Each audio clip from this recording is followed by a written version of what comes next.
വിജയേട്ടാ നമസ്കാരം. നമസ്കാരം. Happy Vishu. Same to you. നമ്മുടെ എല്ലാ പ്രേക്ഷകർക്കും ഒരു ഹാപ്പി വിഷു പറഞ്ഞുകൊണ്ട് സന്തോഷകരമായിട്ടുള്ള കർണപുടങ്ങൾക്ക് ആനന്ദകരമായിട്ടുള്ള ഒരു വാർത്തയാണ് ഇന്ന് പങ്കുവയ്ക്കാനുള്ളത്.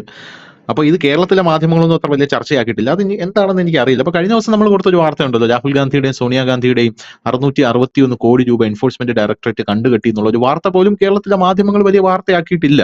അതേസമയം രാഹുൽ ഗാന്ധിയെ അറസ്റ്റ് ചെയ്താലോ, ഗുജറാത്തിലെ കോടതി രാഹുൽ ഗാന്ധിയെ ഹാജരാവാൻ പറഞ്ഞാലോ എല്ലാം, രാഹുൽ ഗാന്ധിയുടെ എം പി സ്ഥാനം പോയാലോ എല്ലാം കേരളത്തിലെ മാധ്യമങ്ങൾ വലിയ വാർത്തയാക്കുന്നതാണ്.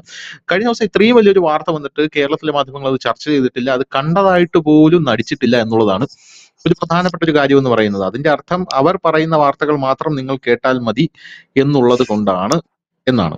ഇപ്പൊ എന്തായിരുന്നാലും സമാനമായ രീതിയിൽ ഇന്നും ഒരു വാർത്ത വന്നിട്ടുണ്ട്, പക്ഷെ അതും അവർ കണ്ടിട്ടില്ല. അതിനു മുമ്പ് ഒരു വാർത്ത വന്നു, അതും കണ്ടിട്ടില്ല. അതായത് ഇപ്പോ 13,500 കോടി രൂപയുടെ PNB തട്ടിപ്പ് നടത്തി, പഞ്ചാബ് നാഷണൽ ബാങ്കിൽ നിന്ന് 13,500 കോടി രൂപ തട്ടിപ്പ് നടത്തി ബെൽജിയത്തിലേക്ക് പോയി അവിടെ സ്വന്തം പത്നിയായിട്ടുള്ള പ്രീതി ചോക്സിയുമായിട്ട് സുഖിച്ചു താമസിച്ചിരുന്ന മെഹുൽ ചോക്സി CBIയുടെ അപ്പീൽ വന്നതിനെ തുടർന്ന് ബെൽജിയത്തിൽ അറസ്റ്റിലായിട്ടുണ്ട് എന്ന സുപ്രധാനമായിട്ടുള്ള വലിയ വാർത്തയാണ് ഇന്ന് പുറത്തു വന്നിരിക്കുന്നത്. അപ്പോ അതിനു മുമ്പ് വിജയ് മല്യയുടെ വാർത്ത പുറത്തു വന്നു. അത് കേരളത്തിലെ മാധ്യമങ്ങൾ ആരും വേണ്ട രീതിയിൽ ചർച്ച ചെയ്തിട്ടില്ല. വിജയ് മല്യ നാട് വിട്ടു പോയപ്പോ 5,000 കോടി കടം വാങ്ങുന്ന ഒരുത്തർ തർക്കുല പണികളെ അയാൾ നാട് വിട്ടു പോയി. 5,000 രൂപ എടുത്ത കർഷകൻ ഇവിടെ ആത്മഹത്യ ചെയ്യുമെന്ന് പറഞ്ഞ് നടന്ന വേട്ടാവളിയന്മാരെ പോലും കാണാനില്ലായിരുന്നു. 5,000 കോടി കടമെടുത്ത് മുങ്ങിയ വിജയ് മല്യയുടെ കയ്യിൽ നിന്ന് നമ്മുടെ നിർമ്മല സീതാരാമൻ സഭയിൽ പറഞ്ഞതാണ്, അയാളുടെ കയ്യിൽ നിന്ന് ഇരട്ടിയുടെ ഇരട്ടി, ഏകദേശം 16,000 കോടിയോ 13,500 കോടിയോ ആണ് അയാളുടെ കയ്യിൽ നിന്ന് ഈടാക്കിയത്. അവസാനം അയാൾ പറയുകയാണ്, ഞാൻ ഇന്ത്യയിലേക്ക് വരാം, ഇത്രയും തുകയൊന്നും ഞാൻ അടയ്ക്കാനില്ല, ഞാൻ 5,000-6,000 കോടി അടയ്ക്കാനുള്ളൂ. എന്തർത്ഥത്തിലാണ് എന്റെ കയ്യിൽ നിന്ന് ഈ 13,000 കോടി രൂപ പിടിച്ചെടുത്തത് എന്ന് എനിക്ക് മനസ്സിലാകുന്നില്ല എന്ന് പറഞ്ഞ അവസാനം അയാൾ കരഞ്ഞു മെഴുകുന്ന കാഴ്ചയാണ് നമുക്ക് കാണാൻ സാധിച്ചത്. പോരാത്തതിന് ഇപ്പോ നമ്മുടെ സുപ്രീം കോടതിയിൽ അയാൾ ഒരു ഹർജി കൊടുത്തിട്ടുണ്ട്, എനിക്ക് അറിയണം എന്റെ ഇത്രയും തുക പിടിച്ചെടുത്തത് എന്തിനാണെന്ന് എനിക്ക് അറിയണമെന്ന് അയാൾ പറഞ്ഞിട്ടുണ്ട്. അയാൾ ഇപ്പോഴും UK-യിലാണ്. UK-യിൽ നിന്ന് നേരത്തെ അയാളെ കൊണ്ടുവരാനായിട്ട് നമുക്ക് മറ്റേ റെഡ് കോർണർ നോട്ടീസ് മറ്റതും മറിച്ചതും എല്ലാം പുറപ്പെടുവിക്കണമായിരുന്നു. പക്ഷെ ഇപ്പൊ അതിന്റെ ആവശ്യമൊന്നുമില്ല. ഇപ്പൊ അളിയൻ പറയാണ്, ഞാൻ വരാം, എനിക്കൊരു പ്രശ്നവുമില്ല, ഞാൻ വരാം എന്നാണ് പറയുന്നത്. അങ്ങനെ പറയുകയാണ്. അപ്പൊ സമാനമായ രീതിയിൽ അതൊന്നും ഇവിടെ ചർച്ചയായിട്ടില്ല കേട്ടോ ചോദിച്ചേട്ടാ. സമാനമായ രീതിയിൽ മെഹുൽ ചോക്സിയുടെ കേസും അതാണ്. മെഹുൽ ചോക്സി 2021 ഒളിവിൽ പോയതാണ്. ഇവന്മാരെല്ലാം നമുക്കറിയാം, ഈ UPA സർക്കാരിന്റെ കാലത്ത് ലോൺ എടുത്ത് മുങ്ങി നടക്കുന്നവന്മാരാ. അപ്പൊ ഇയാള് 13,500 കോടി രൂപ തട്ടിച്ചിട്ട് ബെൽജിയത്തിൽ പോയി ഒളിവിൽ താമസിച്ച് ഇയാൾ ഇന്നലെ അറസ്റ്റ് ചെയ്തിട്ടുണ്ട്. ആ അറസ്റ്റ് ചെയ്ത വാർത്തയൊന്നും ഇവിടെ ഒരു വാർത്തയേ അല്ല. അറസ്റ്റ് ചെയ്തില്ലെങ്കിൽ വലിയ വാർത്തയാണ്, കോർപ്പറേറ്റ് ഭീകരനാണ് നരേന്ദ്രമോദി എന്നൊക്കെ പറഞ്ഞ് വലിയ സംഭവമൊക്കെ ഇയാൾ ഇവിടെയുള്ള മാധ്യമങ്ങൾ പൊലിപ്പിച്ചേനെ. എന്താ തോന്നുന്നത്? എനിക്ക് 2 കാര്യങ്ങൾ ചോദിക്കാനുണ്ട്. മെഹുൽ ചോക്സിയുടെ കേസ്, അതിനെ കുറിച്ച് എനിക്ക് ചോദിക്കാനുണ്ട്. രണ്ടാമത്തെ കേസ്, നമ്മുടെ കേരളത്തിലെ മാധ്യമങ്ങൾ എന്തെങ്കിലും കേരളത്തിലെ മാധ്യമങ്ങൾക്ക് ഇന്നലെ വലിയ വാർത്ത ഉണ്ടായിരുന്നു. കുരുത്തോല പ്രദർശനം അനുവദിച്ചില്ല എന്നുള്ളതാണ് വലിയ വാർത്ത. എനിക്കത് കണ്ടപ്പോ ശരിയാണ് വന്നത്. കാരണം തൊട്ടപ്പുറത്ത് ഹനുമാൻ ജയന്തി തടഞ്ഞിട്ടുണ്ട്, അത് വാർത്തയല്ല. അല്ല, അതാണ് ഞാൻ പറഞ്ഞത്. ഡൽഹിയില് ഓഫീസും ഒക്കെ എടുത്ത് മാധ്യമപ്രവർത്തകരെ ചില്ലും ചിലവും കൊടുത്തിട്ടിരിക്കുകയാണ്. ദില്ലിയിൽ സെക്യൂരിറ്റി ടൈറ്റ് ആകുമ്പോൾ അത് മാധ്യമങ്ങളെയാണ് സാധാരണ ഇതിൽ അറിയിക്കുന്നത്. ഇവിടെ സെക്യൂരിറ്റി ടൈറ്റ് ആണ്, ട്രാഫിക്കിന്റെ ചേഞ്ചസ് ഉണ്ടെങ്കിൽ അതൊക്കെ അറിയിക്കുന്നത്. അത് ഇവരെ അറിഞ്ഞില്ല എന്ന് പറയുമ്പോൾ ഇവരെ ഒന്നുകിൽ അത് അറിഞ്ഞിട്ടില്ലെങ്കിൽ അവരെ എത്രയും പെട്ടെന്ന് മടക്കി വിളിക്കുകയാണ്, ബ്യൂറോ കൂട്ടുകയാണ് വേണ്ടത്. ഇനി അഥവാ അറിഞ്ഞിട്ടാണ് അത് കൊടുത്തത്, ഇനി അറിഞ്ഞിട്ട് തന്നെയാണ് കൊടുക്കുന്നത്, അല്ല കൊടുക്കത്തില്ല. ഹനുമാൻ ജയന്തി ഒക്കെ വെച്ച് അതായിരുന്നു വാർത്ത. പക്ഷെ ഇവിടെ ഇപ്പൊ നമ്മൾ ഈ വാർത്തയിലേക്ക് വന്നു കഴിഞ്ഞാൽ, നരേന്ദ്രമോദി അധികാരത്തിൽ കയറുന്ന സമയം 2014 കയറുമ്പോൾ അതിൽ ഒരു ഭാഗം അടർത്തി എടുത്തുകൊണ്ട് ഇന്നും ആളുകൾ പ്രചരിപ്പിക്കുന്നുണ്ട്. അതായത് എല്ലാവരുടെയും പോക്കറ്റിലേക്ക് 15 ലക്ഷം രൂപ തരും ഞാൻ അധികാരത്തിൽ വന്നാൽ എന്ന രീതിയിലാണ് പ്രചരിപ്പിക്കുന്നത്. പന്നിൻ രവീന്ദ്രൻ ഉൾപ്പെടെയുള്ളവരൊക്കെയാണ് പ്രചരിപ്പിക്കുന്നത് എന്നുള്ളതാണ് രസം. ശരിക്കും പറഞ്ഞാൽ അതിന് നിദാനമായ കാര്യം എന്ത് എന്ന് ചോദിക്കുമ്പോഴാണ് നമുക്ക് ഈ സ്റ്റോറിയിലേക്ക് വരാൻ കഴിയുന്നത്. 2014 ലോക്സഭാ തെരഞ്ഞെടുപ്പിൽ നരേന്ദ്രമോദിയെ പ്രധാനമന്ത്രിയായി ഉയർത്തിക്കാണിച്ചുകൊണ്ട് NDA മുൻപോട്ട് വരുമ്പോൾ പ്രധാനമന്ത്രി വേദികളെല്ലാം പറഞ്ഞത്, ഈ രാജ്യം കൊള്ളയടിക്കപ്പെട്ടു, ഈ രാജ്യത്തെ മുതലുകൾ കൊള്ളയടിച്ച് ഓരോരുത്തരും സ്വിസ് ബാങ്കിൽ ഇട്ടിരിക്കുകയാണ്, മറ്റു പല രാജ്യങ്ങളുടെ ബാങ്കിൽ ഇട്ടിരിക്കുന്നു. ആ പണം എല്ലാം തിരിച്ചെത്തിയാൽ ഒരു ശരാശരി ഒരാളുടെ പോക്കറ്റിലേക്ക് അല്ലെങ്കിൽ ഒരാളിലേക്ക് 15 ലക്ഷം രൂപ വരെ കിട്ടത്തക്ക രീതിയിലുള്ള പണമാണ് അവർ കൊള്ളയടിച്ചിരിക്കുന്നത് എന്നാണ് പറഞ്ഞത്. അതിലൊരു ഭാഗം മാത്രം കട്ട് ചെയ്തിട്ടാണ്. പക്ഷെ അന്ന് നരേന്ദ്രമോദി പറഞ്ഞൊരു കാര്യമുണ്ട്, താൻ അധികാരത്തിൽ ഏറുകയാണെങ്കിൽ ഈ കള്ളന്മാരെ ഞാൻ തീറ്റിക്കില്ല, ഈ കള്ളന്മാരെ ഞാൻ സ്വസ്ഥമായിട്ട് ജീവിക്കാൻ വിടില്ല എന്ന് പറഞ്ഞു. ഏതായാലും 10 വർഷങ്ങൾക്ക് ശേഷം മോദി വാക്ക് പാലിക്കുന്നു എന്നുള്ളൊരു കാഴ്ചയാണ് നമുക്ക് കാണാൻ കഴിയുന്നത്.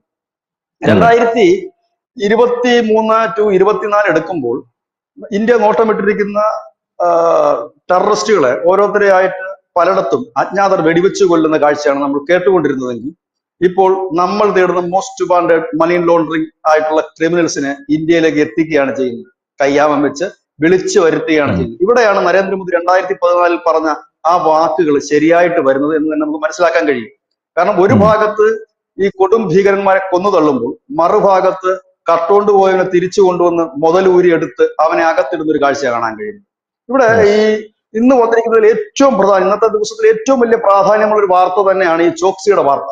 ഈ ചോക്സി 2018 ഈ രാജ്യം വിടുന്നത്. 2018 ഇദ്ദേഹത്തിനെതിരെ കേസ് വരുന്നതും മുംബൈയിലെ ഒരു കോടതി വാറണ്ട് പുറപ്പെടുവിക്കുകയും ചെയ്തു. രണ്ടാം തവണയും മുംബൈയിലെ 2021 വീണ്ടും ഒരു വാറണ്ട് പുറപ്പെടുവിച്ചിരുന്നു. ഇദ്ദേഹം ഇന്ത്യൻ പൗരൻ മാത്രമല്ല, ഇദ്ദേഹത്തിന് ഈ പറയുന്ന ഈ 2 രാജ്യങ്ങളിലെ പൗരത്വം കൂടി ഇദ്ദേഹത്തിനുണ്ട്. ഒന്നത് ആന്റിഗ്വയിലും ഉണ്ട്, അതുപോലെ തന്നെ ബാർബുഡ എന്ന് പറയുന്ന സ്ഥലത്ത്. ആന്റിഗ്വയിലും ബാർബുഡയിലും പൗരത്വമുള്ള ഒരു വ്യക്തി കൂടിയാണ് ഈ നീരവ് മോദി ആയാലും അദ്ദേഹത്തിന്റെ അമ്മാവനാണ് ഈ ചോക്സി. ഇവർ രണ്ടും കൂടെ ചേർന്നിട്ടാണ് നീരവ് മോദി എനിക്ക് തോന്നുന്നു കുറച്ചുകൂടി പ്രേക്ഷകർക്ക് അറിയാമെന്ന് തോന്നുന്നു. കാരണം നീരവ് മോദിയുടെ പേര്, അത് ഈ നരേന്ദ്രമോദിയുടെ പേര് ചേർത്തിട്ടാണ്. നമ്മുടെ ഈ രാഹുൽ ഗാന്ധി പറഞ്ഞല്ലോ മോദി എല്ലാം കള്ളന്മാരാണെന്ന് പറഞ്ഞു ഡയലോഗ് ഉണ്ടായിരുന്നു, മോദി എന്ന് പറയുന്നത്. അതിനെതിരെ കേസ് കൊടുത്തത്. അത് പറയാനുണ്ടായ സാഹചര്യം ഇതാണ്. ഈ പറയുന്ന നീരവ് മോദിയുടെ കാര്യം പറഞ്ഞിട്ടാണ് പുള്ളി പറയുന്നത്. ഇപ്പൊ നീരവ് മോദിയും ഈ ചോക്സിയും അമ്മാവനും അനന്തരവനും അങ്ങനെ ഇവര് പഞ്ചാബ് നാഷണൽ ബാങ്കിൽ 13,500 കോടി രൂപ തട്ടിക്കുന്നു. അത് നേരത്തെ നടന്ന കേസാണ്. ധനുഷ് പറഞ്ഞത് ശരിയാണ്. നരേന്ദ്രമോദി വരുന്നതിന് മുമ്പുള്ള തട്ടിപ്പായത്, UPA സർക്കാരിന്റെ കാലത്തുള്ള തട്ടിപ്പാണ്. അനവധി 56 ബാങ്കുകൾ കേന്ദ്രീകരിച്ചുകൊണ്ട് ബാങ്ക് മാനേജർമാരെല്ലാം ഉൾപ്പെട്ടിട്ട് വലിയ സ്കാമാണ് നടന്നത്. ആ തട്ടിച്ചോണ്ട് പോകുന്നു. 2018 ആയപ്പോഴത്തേക്കും നോട്ടീസ് വരുന്നു. നോട്ടീസ് വന്നതിന് ശേഷമാണ് ഈ ചോക്സി മുങ്ങുന്നത്. അതിനുശേഷം പിന്നീട് ഈ നീരവ് മോദി മുങ്ങുന്നുണ്ട്. നീരവ് മോദി മുങ്ങിക്കഴിഞ്ഞതിന് ശേഷം ഇന്ത്യ നിരന്തരമായി നീരവ് മോദിയെ കൊണ്ടുവരാൻ ശ്രമം നടത്തി. പക്ഷെ ഇയാള് ഇപ്പോൾ UK ആണെന്നാണ് അറിയാൻ കഴിയുന്നത്. UK ആണല്ലോ ഇങ്ങനെയുള്ള വിധ്വംസ പ്രവർത്തനമൊക്കെ അഭയകേന്ദ്രം. UK പോയി. നമ്മുടെ വിജയ മല്യം UK അപ്പൊ UK പോകുന്നു. അപ്പോ ഇദ്ദേഹത്തിന്റെ 6 മില്യൺ സമ്പത്തും ആസ്തിയും എല്ലാം സ്വിസ് ബാങ്കുകൾ, നമ്മൾ സ്വിസ് ബാങ്കിനടക്കം നമ്മൾ അപേക്ഷ കൊടുത്തിരുന്നു. അങ്ങനെ ഈ നീരവ് മോദിയുടെ സ്വത്തുക്കളെല്ലാം അവിടെ കണ്ടുകെട്ടി. അപ്പൊ നീരവ് മോദി അന്ന് പറഞ്ഞ ഡയലോഗ്, എനിക്ക് സമയം തരൂ, ഞാനിത് തിരിച്ചടയ്ക്കാം എന്നാണ് പറഞ്ഞത്. അപ്പൊ അതുവരെ ഒന്നും മിണ്ടിയിട്ടില്ല. ഇപ്പൊ പറഞ്ഞത് ഞാൻ തിരിച്ചടയ്ക്കാൻ തയ്യാറാണ്, എനിക്ക് സമയം തരണമെന്നാണ് പറഞ്ഞത്. സമയമൊന്നും കൊടുത്തില്ല. സ്വിസ് ബാങ്കിലെ അക്കൗണ്ടുകൾ മരവിപ്പിച്ചു. അത് മരവിപ്പിക്കുന്ന ഒരു കാരണം ഉണ്ടായിരുന്നു. ഇന്ത്യയിലെ ഈ കള്ളക്കടത്തുകാരന്മാരും രാഷ്ട്രീയ നേതാക്കളും ഒക്കെ പണം ഉണ്ടാക്കി സ്വിസ് ബാങ്കുകളിലൊക്കെയാണ് നിക്ഷേപിച്ചത്.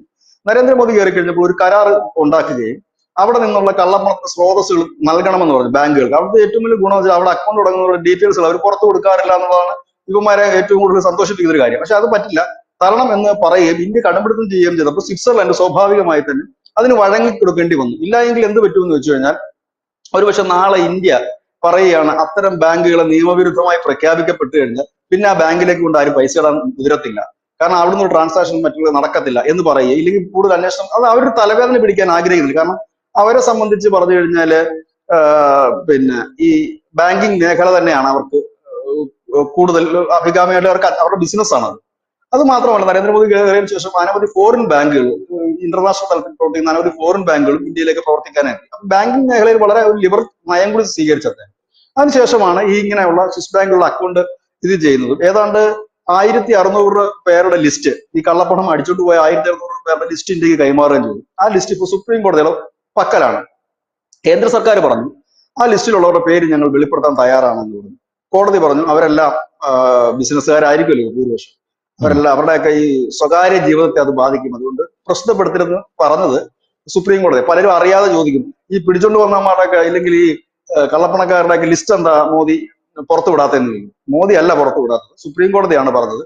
അവരുടെ സ്വകാര്യത, കാരണം ഈ കേസ് തീരുന്നവർ ഇവർ പ്രതിയാണോ അല്ലെന്ന് അറിയാൻ പറ്റില്ലല്ലോ. കാരണം ഒരു പൈസ കിട്ടു എന്ന് പറഞ്ഞിട്ട് ഇവർ കള്ളന്മാരെന്ന് പറയാൻ പറ്റില്ല, ഇനി നേരായ മാർഗത്തിലാണോ കിട്ടുന്നത് എന്ന് അറിയാൻ പറ്റത്തില്ല. അതിൽ സുപ്രസിദ്ധ സിനിമാ താരങ്ങൾ വരെ ഉണ്ട് എന്നുള്ളതാണ്. ഇന്ത്യയിലെ ഏറ്റവും മേഘാനായ ഒരു നടൻ പോലും സ്വിസ് ബാങ്കിൽ അക്കൗണ്ട് ഉണ്ട്, അദ്ദേഹത്തിന്റെ പേരും ഒക്കെ ഈ ലിസ്റ്റിൽ ഉണ്ടായിരുന്നു എന്ന് അന്ന് മാധ്യമങ്ങൾ പറഞ്ഞിരുന്നു. മോദിയല്ല, അവരാ പറഞ്ഞിരുന്നു. ആരാ?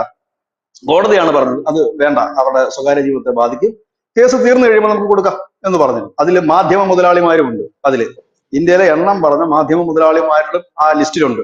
ലിസ്റ്റിലെ പേരൊക്കെ പല മാധ്യമ പ്രവർത്തകർക്കും അറിയാം, പക്ഷെ ആരും പറയാൻ തയ്യാറാകുന്നില്ല. അത് പറയാൻ തയ്യാറാകുന്നതിന്റെ കാര്യം വെച്ചാൽ ഒരു സംശയത്തിന് നിഴലിലാണല്ലോ, കേസ് നടന്നുകൊണ്ടിരിക്കുന്നതാണല്ലോ. അപ്പൊ പിന്നെ ബാക്കിയുള്ള കാര്യം അങ്ങനെ ഇരിക്കുമ്പോഴാണ് ഇപ്പോൾ നമ്മൾ കേൾക്കുന്ന ഏറ്റവും പ്രധാനപ്പെട്ട, കഴിഞ്ഞ ദിവസമായിരുന്നു നമ്മൾ തഹാവൂർ റാണെ ഇന്ത്യയിലേക്ക് എത്തിക്കുന്നത്. കൊടും ഭീകരനായ തഹാവൂർ റാണെ എത്തിക്കുന്നു. ഇത് നരേന്ദ്രമോദി സർക്കാർ കയറിയതിനു ശേഷം വളരെ അധികം നാളത്തെ നയതന്ത്ര ബന്ധത്തിന്റെ ഒരു നീക്കം വിജയം തന്നെയായിരുന്നു. കാരണം 2011 അമേരിക്കൻ കോടതി ഇദ്ദേഹം നിരപരാധിയാണെന്ന് പറഞ്ഞു. റാണ നിരപരാധിയാണ്, റാണയ്ക്ക് ഇതിൽ പങ്കില്ല എന്ന് പറഞ്ഞിടത്ത് നിന്നാണ് റാണ കുറ്റവാളിയാണെന്ന് പറയുക മാത്രമല്ല, റാണയെ കൈമാറുന്നതോടൊപ്പം തന്നെ ഈ റാണ അമേരിക്കയിൽ നൽകിയ മൊഴി, ഞാൻ ഒരിക്കലും അത് പ്രതീക്ഷിച്ചില്ല അങ്ങനെ അവർ നൽകുമെന്ന്. അമേരിക്കൻ കോടതിക്ക് കൊടുത്ത മൊഴിയുണ്ട്, മുംബൈ സ്ഫോടനത്തിൽ താൻ എന്തൊക്കെ കാര്യങ്ങൾ ചെയ്തു, ആരെയൊക്കെ ബന്ധപ്പെട്ടിട്ടുണ്ട്, ആ മൊഴി അടക്കമാണ് കൊടുത്തത്. കഴിഞ്ഞ ദിവസം നമ്മൾ രണ്ടും കൂടി സംസാരിച്ച കൂട്ടത്തിൽ നമ്മൾ പറയുകയുണ്ടായി, സ്ലോ പോയിസൺ ഒക്കെ കൊടുത്ത് ഇദ്ദേഹത്തിന്റെ ബുദ്ധി മരവിപ്പിക്കുമോ എന്നുള്ളത്. ഇനിയിപ്പോ ബുദ്ധി മരവിപ്പിച്ചിട്ട് കാര്യമില്ല, കാരണം അദ്ദേഹത്തിന്റെ വോയിസ് ആൻഡ് വീഡിയോ റെക്കോർഡിങ്സ് ആണ് അമേരിക്ക ഇന്ത്യക്ക് കൈമാറിയത്. അതായത് ഇയാളോടൊപ്പം തന്നെ, അതായത് ഇനിയിപ്പോ റാണ ഒന്നും പറഞ്ഞില്ലെങ്കിൽ പോലും റാണ പറഞ്ഞ റാണ സ്വയബുദ്ധിയോട് ഇരുന്ന് പറഞ്ഞ കാര്യങ്ങൾ ഇരിപ്പുണ്ട്. അപ്പോ അതിനധികം പഴക്കമൊന്നും ആയിട്ടുമില്ല. അപ്പൊ അതൊന്നും, അതിന് തൊട്ടു പിന്നാലാണ് ഇപ്പൊ ചോക്സിയുടെ അറസ്റ്റ് വിവരം പുറത്തു വരുന്നത്. ബെൽജിയത്തിൽ നിന്ന് ഈ കഴിഞ്ഞ ദിവസങ്ങളിൽ ഇദ്ദേഹത്തെ അറസ്റ്റ് ചെയ്യാനുള്ള നീക്കമുണ്ടായെന്ന് മനസ്സിലാക്കിയ തുടർന്ന്, അതായത് EDയും CBIയും ഒക്കെ ഈ ബെൽജിയം സർക്കാരിന് നോട്ടീസ് കൊടുത്തിരുന്നു അറസ്റ്റ് ചെയ്യണം.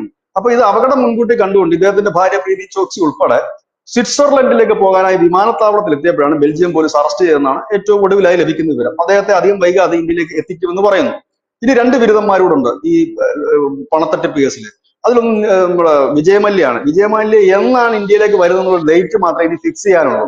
അദ്ദേഹം യു കെ പോയി ആകുന്നത്ര പണി ചെയ്തു. അവസാനം പുള്ളി പറഞ്ഞൊരു കാര്യം വെച്ചാൽ, എനിക്ക് ഇന്ത്യയിൽ പോകുന്നുണ്ടും അവിടുത്തെ നിയമ നടപടികൾ നേരിടുന്നുണ്ട് ബുദ്ധിമുട്ടൊന്നുമില്ല, പക്ഷെ എന്റെ സ്റ്റാറ്റസിന് പറ്റുന്ന രീതിയിലുള്ള ജയിലുകൾ അവിടെ ഇല്ല എന്ന് പറഞ്ഞു.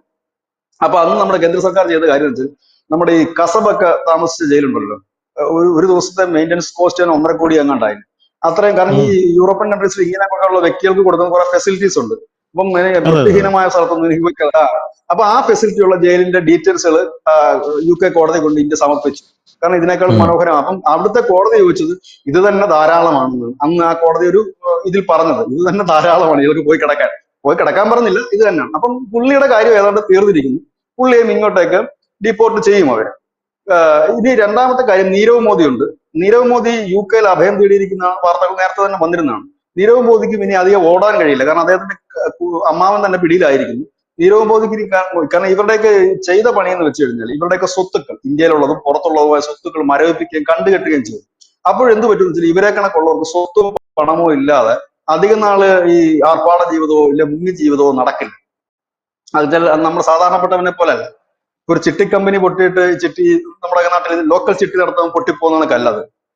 കാരണം അവരെ സംബന്ധിച്ച് അവരുടെ കണക്ഷൻസ് അങ്ങനെയാണ്. അപ്പൊ അതുകൊണ്ട് ആ ഒരു രീതിയിലേക്ക് പോകും. അപ്പൊ അധികം വൈകാതെ തന്നെ ഇവരും കൂടി എത്തുന്നതായിരിക്കും. ഇവരെത്തിക്കഴിഞ്ഞാൽ എനിക്ക് തോന്നുന്നത് ഒരു പക്ഷേ ഈ അന്വേഷണം 2016 മുതൽ നടന്നു വരുന്നുണ്ട് ഈ സ്വിസ് ബാങ്കിലെ കള്ളപ്പണ ഇടപാടുമായി ബന്ധപ്പെട്ട്. ഒരുപക്ഷെ ഒരുപക്ഷെ കൂടുതൽ പേരുടെ പേര് വിവരങ്ങൾ കേന്ദ്ര സർക്കാർ പുറത്തുവിടാൻ സാധ്യത. കാരണം ഒരു നടപടിയിലേക്ക് കടക്കും ED, കാരണം മണി ലോണ്ടറിങ് ആണല്ലോ. അപ്പൊ ED ഒരു നടപടിയിലേക്ക് കടക്കുകയും കൂടുതൽ പേരുടെ പേര് കുറഞ്ഞ പക്ഷെ ഒരു 10-36 പേരുടെ പേരെങ്കിലും ഉടൻ പുറത്തുവിടാനുള്ള സാധ്യത കൂടുതലാണ്. കാരണം അവരുടെ അന്വേഷണമൊക്കെ അവസാന ഘട്ടത്തിലാണ്. എനിക്ക് തോന്നുന്നത് കേന്ദ്ര സർക്കാർ ആ പേര് പിടിച്ചു വെച്ചിരിക്കുന്നത് സമയം പോലെ വിടാൻ വേണ്ടിയിട്ടായിരിക്കണം. ഒരുപക്ഷെ അധികം വൈകാതെ ആ പേരും കേൾക്കേണ്ടി വരും. അതായത് വലിയ നേതാക്കളുണ്ട്, മാധ്യമ ഓണർമാരുണ്ട്, സിനിമാ താരങ്ങളുണ്ട്, അങ്ങനെ വലിയ വലിയ ആളുകളുണ്ട് അതിനകത്ത് ആ ലിസ്റ്റിൽ.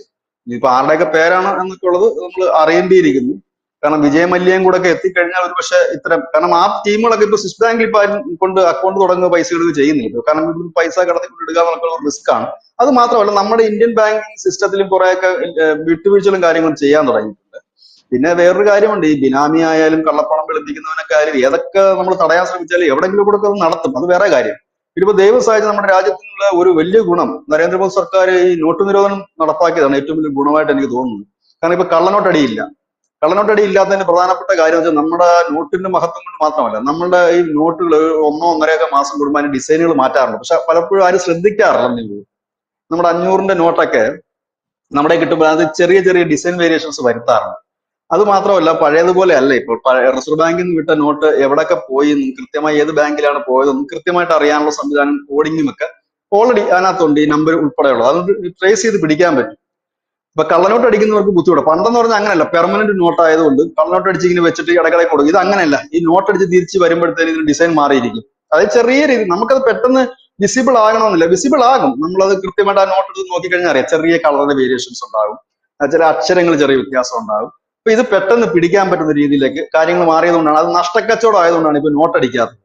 അപ്പം അതുകൊണ്ട് അതൊരു വലിയ ഉപകാരമാണ്. അത് മാത്രവുമല്ല, ഇന്ത്യ ഡിജിറ്റലൈസേഷനിലേക്ക് മാറിക്കഴിഞ്ഞിരിക്കുന്നു. കാരണം നോട്ടിന്റെ പരിപാടി മാറിയിട്ട് ഇപ്പൊ എല്ലാവരും ഈ പിന്നെ ഓൺലൈൻ വഴിയുള്ള പണമിടപാടിലേക്ക് പോയി.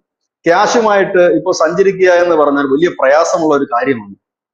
ക്യാഷുമായിട്ട് സഞ്ചരിക്കുക മാത്രമല്ല, ക്യാഷ് വീട്ടിൽ സൂക്ഷിക്കുക എന്നുള്ളതും ഒരു വലിയ തലവേദനയായി മാറിയിരിക്കുന്ന സാഹചര്യമാണ്. അപ്പൊ അതുകൊണ്ട് തന്നെയാണ് ഇപ്പോൾ എന്താണ് പറയുന്നത്, ഈ ഇതുകൊണ്ടുള്ള കള്ളപ്പണ ഇടപാടുകളിലൊക്കെ ഒരു കുറച്ചു നാൾക്ക് മുമ്പ് ഒരു സിനിമ നിർമ്മാതാവ് പറഞ്ഞൊരു കാര്യം, ഇപ്പോൾ ഈ പിന്നെ എല്ലാം സ്ട്രിക്റ്റ് ആയതുമൂലം ഒരു 10,000 രൂപയ്ക്ക് മേലുള്ള ഒരു ഇടപാടുകളും നമുക്ക് ക്യാഷ് ആയിട്ട് ചെയ്യാൻ പറ്റില്ല എന്നാണ് പറയുന്നത്. സിനിമാ മേഖലയൊക്കെയാണല്ലോ ഇതിന്റെ ഏറ്റവും വലിയ കള്ളപ്പണം വെളുപ്പിക്കൽ മേഖല. അത് പറ്റില്ല എന്ന് അദ്ദേഹം തുറന്നു പറഞ്ഞത് ഒരു ചാനൽ ചർച്ചയിലാണ്, കേരളത്തിലെ ഒരു ചാനൽ ചർച്ചയിലാണ് അദ്ദേഹം പറഞ്ഞത് ഇനി പറ്റില്ല. അപ്പൊ അതിന്റെ അവതാരകൻ ചിരിച്ചോണ്ട് ചോദിക്കുകയും ചെയ്തു, അപ്പൊ ശരി മുമ്പ് ഇങ്ങനെയൊക്കെ ആയിരുന്നു എന്ന് വെച്ചാൽ പുള്ളി മുമ്പ് ഇങ്ങനെയൊക്കെ ആയിരുന്നു, പക്ഷെ ഇപ്പൊ പറ്റില്ല, ഇപ്പൊ ഓൺലൈനിൽ കൂടെ തന്നെ പോകണം എന്നുള്ള ഒരു കാര്യത്തിലേക്ക് നീങ്ങുന്നുണ്ട്. അപ്പൊ ക്യാഷ് പരിപാടി ഇപ്പം ഇല്ല എന്ന് തന്നെ പറയാം. അതായത് ക്യാഷിലേക്ക് ഇപ്പൊ ആരും എടുക്കാത്ത ഒരു സാഹചര്യം. കാരണം എപ്പോഴെങ്കിലും പിടിച്ചു കഴിഞ്ഞാൽ കുടുംബം കുളം തോണ്ടുന്ന അവസ്ഥയിൽ എപ്പോഴൊക്കെയാണ് ഈ അന്വേഷണ ഏജൻസികൾ വരുന്നത് നമുക്ക് പറയാൻ പറ്റാത്ത ഒരു സാഹചര്യത്തിലേക്കാണ്. ഏതായാലും വളരെ മികച്ച വാർത്തയാണ് ഈ ദിവസം എന്ന് എനിക്ക് തോന്നുന്നു. ഇന്ത്യയിലെ ഏറ്റവും മികച്ച വാർത്തകൾ ഒന്നാണ് ഈ ചോക്സിയെ അറസ്റ്റ് ചെയ്തത്, ഇന്ത്യക്ക് കൈമാറാൻ തീരുമാനിച്ചത്. അധികം വൈകാതെ തന്നെ നീരവ് മോദിയെയും ഒക്കെ ഏതായാലും നരേന്ദ്രമോദി 2014 കൊടുത്ത വാക്ക് അദ്ദേഹം പാലിച്ചു തുടങ്ങിയിരിക്കുന്നു. ഏതായാലും 15 ലക്ഷത്തിന്റെ തള്ള് അദ്ദേഹം ഇറങ്ങുന്നതിന് മുമ്പ് തന്നെ പൊളിക്കും എന്ന് എനിക്ക് തോന്നുന്നു. കാരണം ഇവരുടെയൊക്കെ ഒരു ആസ്തി വെളിപ്പെടുത്തി കഴിയുമ്പോൾ നമുക്ക് അറിയാൻ പറ്റും. ശരിയാണ്, അദ്ദേഹം പറഞ്ഞതിനകത്ത് കറക്റ്റ് ഇല്ല. 13,500 കോടി രൂപയാണ് അടിച്ചോണ്ട് പോയിരിക്കുന്നത്, ഈ ബാങ്ക് കറപ്ഷൻ പോലെ അടിച്ചോണ്ട് പോയിരിക്കുന്നത്. അപ്പോ ഈ തുക കിട്ടിയാൽ തന്നെ നമുക്ക് ഏകദേശം ഇതിന്റെ എല്ലാ ഇന്ത്യക്കാരനും വിധിച്ചു കൊടുക്കുമെന്നല്ല അദ്ദേഹം പറഞ്ഞു. അദ്ദേഹം അത് ലളിതമായി പറഞ്ഞേ ഉള്ളൂ. നമുക്കൊക്കെ ഉപയോഗിക്കേണ്ട, നമ്മുടെ കയ്യിലിരിക്കേണ്ട ആ ഒരു 15 ലക്ഷം രൂപയാണ് ഇവന്മാരെല്ലാം കൊണ്ടുപോയിരിക്കുന്നത് ശരാശരി എന്നാണ് അദ്ദേഹം പറഞ്ഞത്. ഏതായാലും 2014 ആ മോഡിലേക്ക് നരേന്ദ്രമോദി വീണ്ടും എത്തുന്നു. ഒരുപക്ഷെ അദ്ദേഹത്തിന്റെ ഈ കാലയളവ് തീരുന്നതിന് മുമ്പ് തന്നെ ഈ കള്ളന്മാരുടെ മുഴുവൻ പേര് പുറത്തു വരും, കള്ളന്മാര് പലരും അകത്താകും, എത്ര രൂപ കിട്ടിയെന്നും ഈ പൈസ അടിച്ചുകൊണ്ട് എവിടൊക്കെ പോയെന്നുള്ള വിവരങ്ങൾ പുറത്തു വരുമെന്ന് പ്രതീക്ഷിക്കുന്നു. താങ്ക് യു ചേട്ടാ, താങ്ക് യു സോ മച്ച്.